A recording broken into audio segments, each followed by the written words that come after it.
नमस्कार दोस्तों। आज मैं आप लोगों के बीच लेकर आया हूँ एक ऐसे गांव की कहानी जिस गांव में रहना तो दूर आदमी देखना पसंद नहीं करना चाहता। आइए उस कहानी को जानते हैं कि इस कहानी के अंदर क्या है और उस गांव में ऐसा क्या है जिससे आदमी जाना पसंद नहीं करते हैं। दोस्तों, जैसलमेर शहर से 15 किलोमीटर दूरी पर स्थित एक गांव, ऐसा गांव जिसमें अब कोई रहना नहीं चाहता। लोग कहते हैं उस गांव में भूतों और आत्माओं का डेरा है। कहा तो यह भी जाता है कि उस गांव में फैली दहशत के पीछे जो कहानी है वह उससे भी ज़्यादा भयानक और खतरनाक है, जिसकी बुरी नज़र की वजह से जो भी उस गांव में आता है वह अकाल मौत का शिकार बन जाता है। यूं तो हम सभी ने कभी न कभी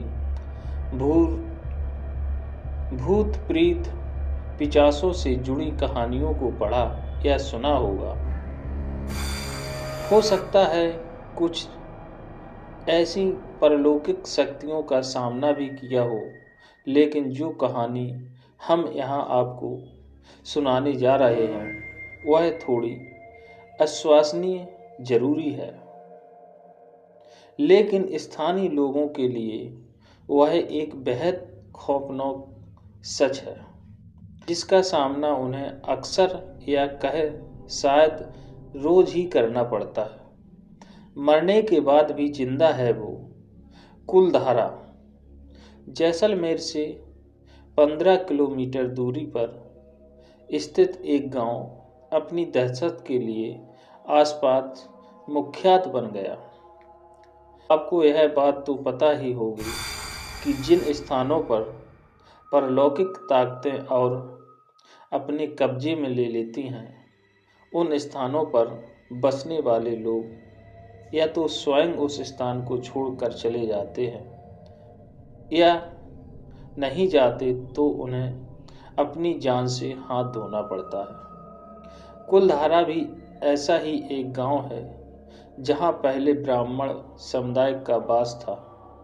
ऐसा माना जाता है कि सन 1825 में इस गांव में रहने वाले पालीवाल ब्राह्मण और आसपास के 84 गांव के लोग रातों रात अपना घर छोड़कर चले गए थे। सन 1300 से इस गांव में पालीवाल ब्राह्मण की पीढ़ियां रहा करती थीं और रक्षाबंधन के दिन सभी इस गांव को छोड़कर चले गए। ऐसा माना जाता है इस दिन कुछ ऐसा दर्दनाक घटना घटी थी जिसके बाद आज तक भी बहुत से पालीवाल ब्राह्मण रक्षाबंधन का त्यौहार नहीं मनाते हैं। मौत से छीनकर अपनी जिंदगी दोबारा वापस लाई बड़े पैमाने पर हुए इस पलायन के पीछे की कहानी कुछ यह कहती है। जैसलमेर के दीवान सलीम सिंह को कुलधारा समेत 84 गांव के मुखिया की खूबसूरत बेटी से प्यार हो गया था। सलीम सिंह ने गांव के लोगों को यह धमकी दी थी कि अगर उसका विवाह उस लड़की के साथ न हुआ तो वह करों में और ज़्यादा वृद्धि कर देगा। ऐसे हालातों में गांव के मुखिया ने उस स्थान को छोड़कर जाने का निश्चय कर लिया और अपने पीछे यह श्राप छोड़ गए कि जो भी उनके जाने के बाद इस गांव में रहेगा या बसने की कोशिश करेगा वह अपनी जान से हाथ धो देगा। मुखिया के जाने के बाद उस गांव में बहुत से लोग धीरे धीरे करके बीमार पड़ने लगे या फिर आकरण ही मृत्यु के ग्रास बनते गए।